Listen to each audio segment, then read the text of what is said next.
Greetings, Wanderer. It is my pleasure to introduce you to a unique tour. One that won't take you to impressive landmarks or famous battle sites, but through a typical Athenian home.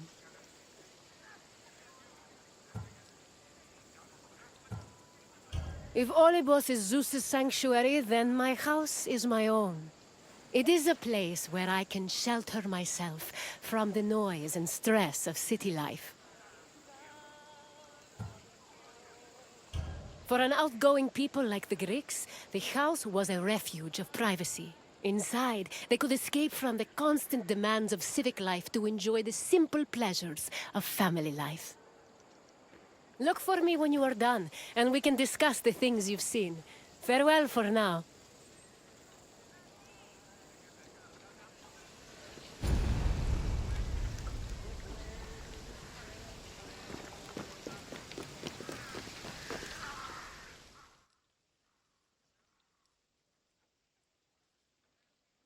The house, or oikos, was a residence for Greek families and their slaves. Contrary to modern houses, which look outward, the Greek household was built to look inward on a courtyard. The courtyard was the house's central fixture. It was the building's main source of daylight, and also the location of religious altars dedicated to worship. The building itself was made up of familiar accommodations, including bedrooms, storage rooms, a kitchen, and a living room. Women were generally in charge of tending to the home, which in Greece was called oikonomia, a term that inspired the modern word economy.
A pasta was a corridor that connected a house's courtyard to its residential section. Archaeological evidence from the city of Olynthos reveals that pastas were added to Greek home design in the 5th century BCE.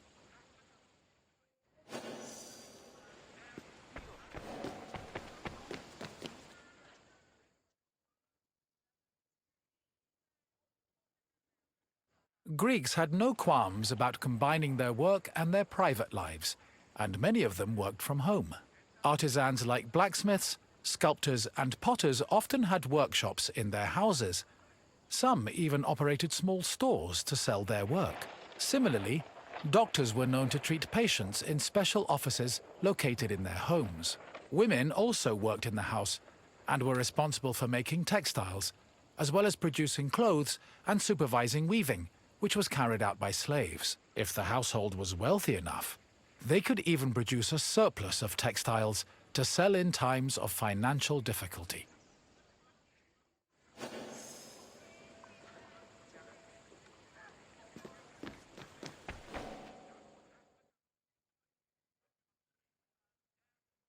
The inner courtyard was the nexus of the house. Functionally, it allowed air to circulate and also provided access to most of the rooms.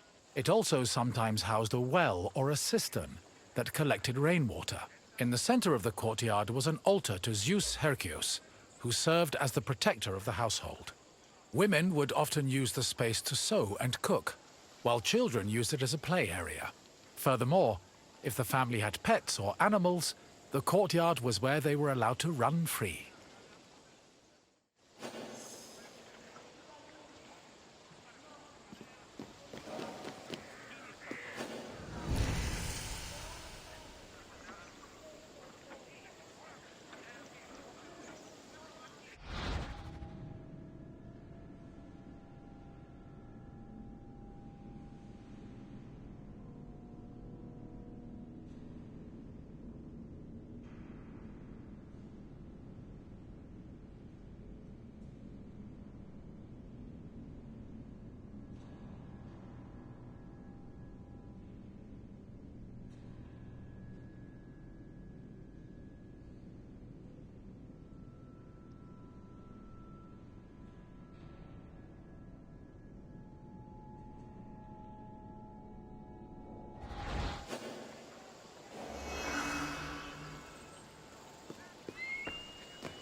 The bathroom was located in the back of the house. Much like today, it was used for cleaning and washing, although the Greeks used chamber pots instead of toilets. Most bathrooms had a luterion that could be filled with water for washing. Mirrors, razors, strigils, and sponges could also be found in the bathroom, along with small vases called arebaloi, which were usually filled with perfume or oil.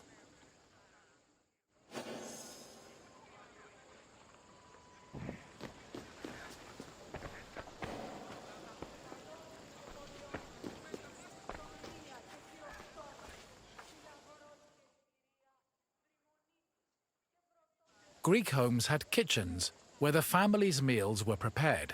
The Greeks did not often eat meat, except during special occasions like banquets or after sacrifices. They had mainly a grain-based diet, eating staples such as bread, porridge, or a barley cake called maza. They also occasionally ate poultry, fish, and other seafood, as well as fruits, vegetables, goat milk and cheese, and olive oil. Food was cooked on a tripod, or sometimes in a klebanos, which was a sort of mobile oven. Other cooking implements included braziers, mortars and pestles, a spit to hold food over a fire, platters, and frying pans. The family also used the kitchen to store food in containers called pithoi.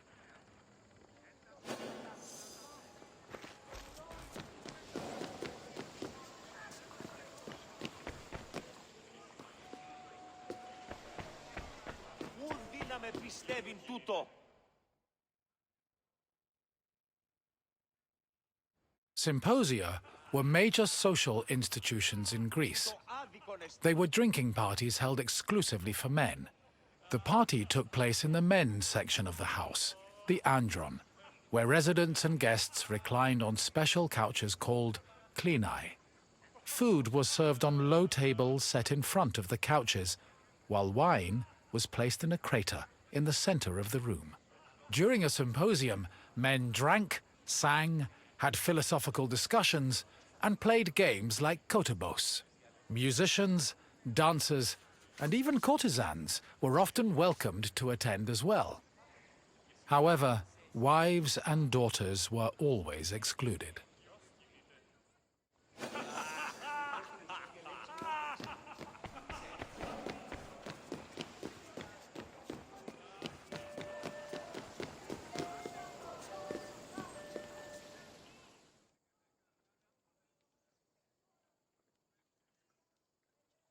The Pyrgos, or upper stories, was the women's quarter of the house, where they could pursue their activities and observe the city without being seen themselves. The rooftops were also used in a special rite called the Adonia, a private celebration held in honor of Adonis, which was reserved for women. At the beginning of spring, women filled terracotta pots with soil and lettuce seeds, then climbed a ladder to place the pots on the rooftop. These pots served as the women's very own Gardens of Adonis.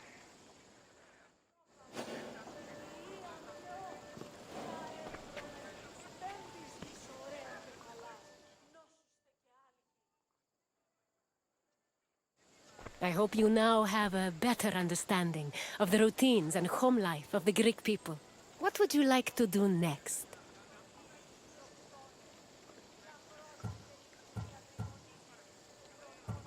Then let's start with a simple question. Which group of people celebrated the Adonia? Correct. The Adonia was celebrated by women of all stations. Let's move on to the next question. Which of the following was known as the protector of the household?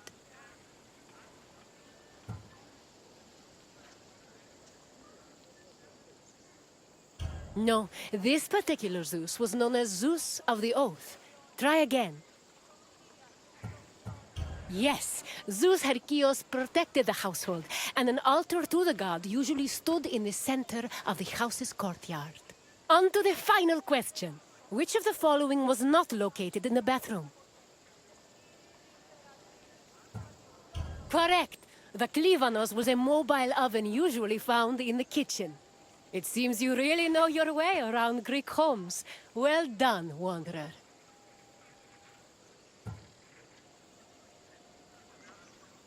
As you wish. Come with me.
My friend! How fortuitous to run into you in this most intoxicating place!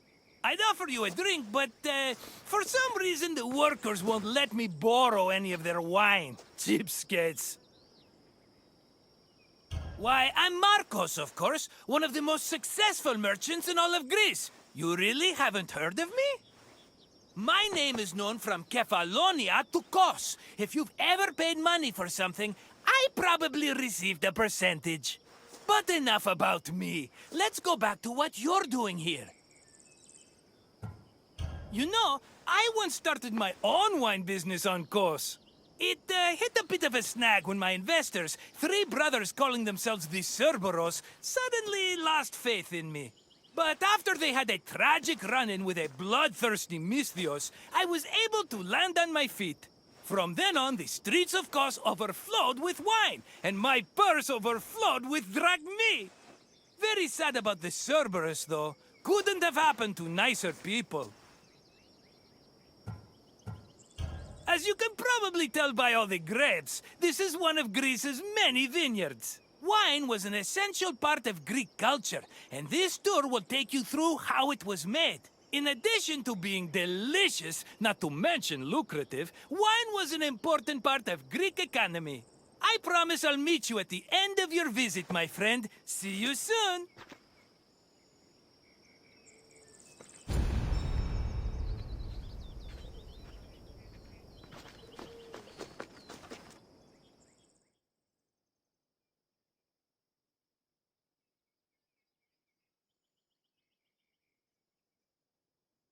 Winemaking dates back to the 4th or 3rd millennium BCE. It became widespread in Greece during the Bronze Age, and within centuries the Greeks had refined it further. The first step in the process was always harvesting, where grapes grown on rows of vines were collected by vineyard workers. According to Homer, harvesting was often accompanied by music to give it a more festive atmosphere. Ancient Greek wine mainly came in 3 different varieties: Osteros, Glucation, and Autokratos. It could be flavored with spices, herbs, resin, and even perfume. It was also much stronger than modern wine, with an alcohol percentage of approximately 16%. Because of this, the drink was mixed with water to make it more palatable.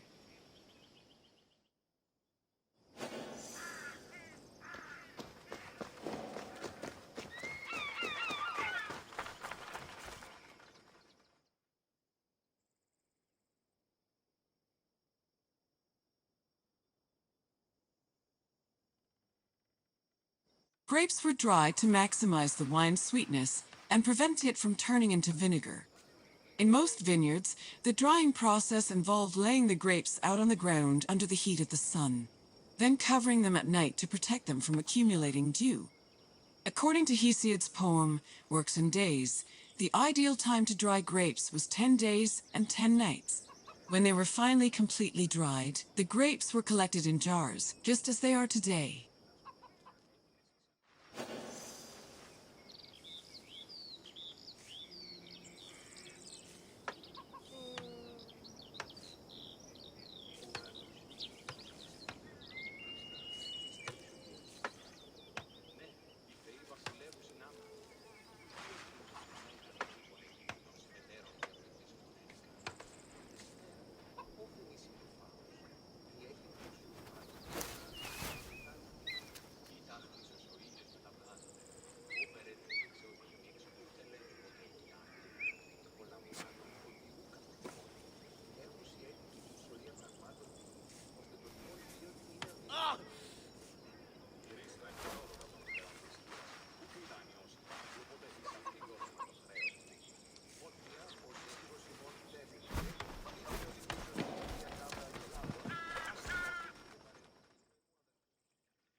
The Greeks had many methods for crushing the harvested grapes.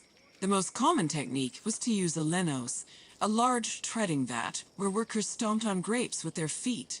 Alternatively, the Greeks sometimes crushed the grapes by hand using a strainer, mashed them with a mortar and pestle, or squeezed them using a tool called a sack press.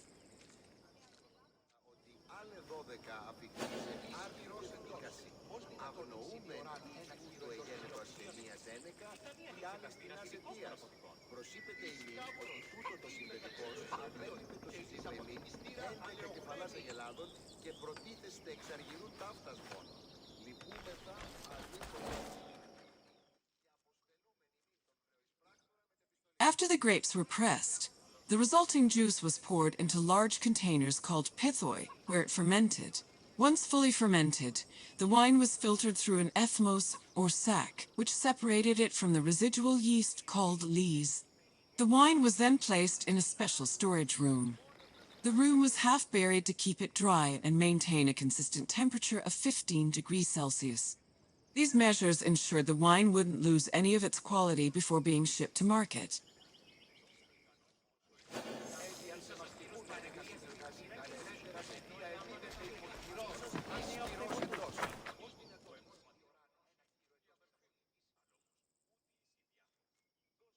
When the wine was ready to ship, it was poured into storage containers called amphoras. These were smaller than pithoi, which made them easier to ship and display in crowded marketplaces. However, that doesn't mean transporting wine was always a safe endeavor. Sometimes ships carrying amphoras as cargo would be wrecked before making it to their destination, losing hundreds of bottles of wine to the sea.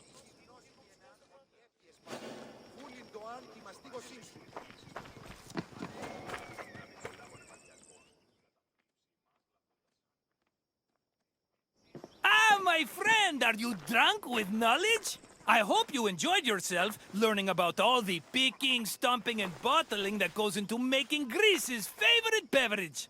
Maybe if my customers understood how hard winemaking was, they'd agree more with my perfectly reasonable prices.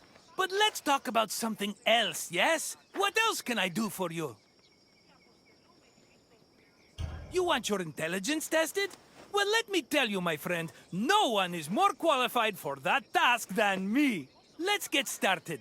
What container was used to ship wine to the market? No, pithy were the big containers with the juice fermented into wine. But I'm fond of second, third, even fourth chances. So try another answer. Yes, wine was stored in amphoras during its long journey to market. Here's another question. Which of the following wasn't a type of wine variety?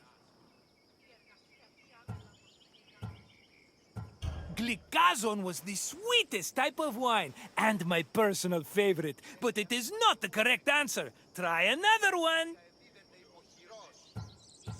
Correct. Thasos was an island famous for its vineyards, not a specific type of wine. Just one more question to go, my friend. Which part of the winemaking process created the grape juice necessary for wine? That's the one! The harvested grapes were pressed in a linos, often by the feet of vineyard workers. Just try not to think about that last part whenever you have a cup of wine. You know your wine. You're as good with facts as I am with money, and that's really saying something. If you say so, my friend, I hope we see each other again soon.